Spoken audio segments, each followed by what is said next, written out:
বিজয় দিবসের অনুষ্ঠানে অব্যবস্থাপনার অভিযোগ, ইওনোর গাড়ি ভাঙচুর। আবারও ইওনো সেই রোষের মধ্যে পড়লো।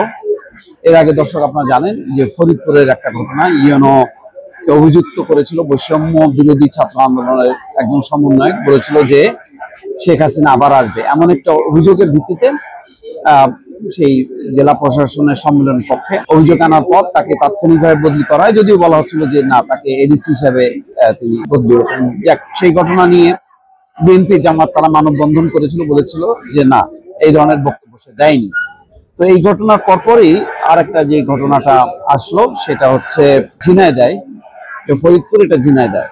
সেখানে অবশ্য অন্য একটা ঘটনায়, সেটা হলো বিজয় দিবসের অনুষ্ঠানে অব্যবস্থাপনার অভিযোগ। সেটা কি, ঝিনাইদহের কোটচাঁদপুর উপজেলায় বিজয় দিবস অনুষ্ঠানে অব্যবস্থাপনার অভিযোগ এনে স্থানীয় লোকজন উপজেলা নির্বাহী কর্মকর্তা হুসেন মের গাড়ি ইটপাটকেল নিক্ষেপ করে ভাঙচুর করে। এই সময় তিনি হেনস্থার শিকার হন বলে জানা গেছে। সোমবার সকালে 8টার দিকে কোটচাঁদপুরে শহরের বালক বিদ্যালয় শহীদ মিনার প্রাঙ্গণে এই ঘটনা ঘটে। স্থানীয় লোকজন বলেন, কোটচাঁদপুরে উপজেলা কেন্দ্রীয় শহীদ মিনার প্রাঙ্গণে প্রতি বছর বিজয় দিবসের অনুষ্ঠান হয়। প্রতি বছর বিশেষ দিনগুলোতে উপজেলা এবং পৌরসভা শহীদ মিনার ধোয়া মোছা পরিষ্কার করা হলেও এবার তা করা হয়নি। অনুষ্ঠানে মাইকের কোনো ব্যবস্থা ছিল না। বিশৃঙ্খলা রোধে নিরাপত্তা বেষ্টনীও তৈরি করা হয়নি। কয়েকজন প্রত্যক্ষদর্শী বলেন, সকাল 8টায় উপজেলা প্রশাসনের পক্ষ থেকে প্রথমে শ্রদ্ধা জানানো হয়। এরপর রাজনৈতিক দল ও বিভিন্ন সামাজিক সংগঠন শহীদদের প্রতি শ্রদ্ধা নিবেদন করেন। কিন্তু ইওনো হুসেন মে আসেন নির্ধারিত সময়ের কিছুটা পর। এতে উপস্থিত জনতা ক্ষুব্ধ হন। ইওনো দেরিতে আসার সঙ্গে যোগ হয় অব্যবস্থাপনার বিষয়গুলো।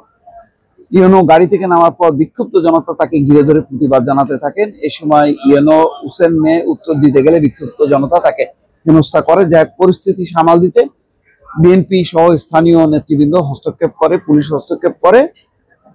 কিন্তু মানে ইওনো ব্যক্তিগতভাবে হেনস্থা থেকে বাঁচলেও তার গাড়ি ভাঙচুর করা হয়।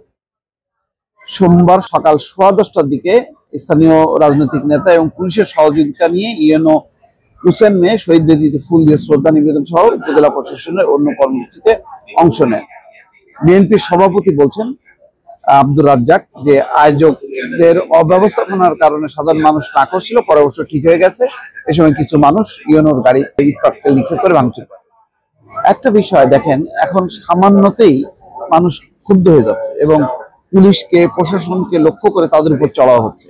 এমনিতেই 5ই আগস্ট রাজনৈতিক পট পরিবর্তনের পর প্রশাসন, পুলিশ বিশৃঙ্খল অবস্থার মধ্যে আছে। তারা খুব সংগঠিত না, কিন্তু লোকজনের মধ্যে কিন্তু তীব্র একটা ক্ষোভ, সেই আগের ক্ষোভটা এখনো তারা পুষে আছেন এবং কোন রকম এদিক সেদিক হলেই কিন্তু তারা ঝাঁপিয়ে পড়ছেন। এরকম 5ই আগস্টের পর দেশের বিভিন্ন জায়গায় কিন্তু এই ঘটনাগুলো ঘটছে, যেটি প্রশাসন এবং পুলিশের জন্য একটা অস্বস্তি এবং আতঙ্ক তৈরি হয়েছে। এবং যে লোকালি যে প্রশাসন এবং পুলিশ যে একটা তার অবস্থান তৈরি করবে বা নিয়ন্ত্রণ তৈরি করবে, সেক্ষেত্রে কিন্তু সমস্যা হচ্ছে। দর্শক ভালো থাকবেন, আল্লাহ হাফেজ।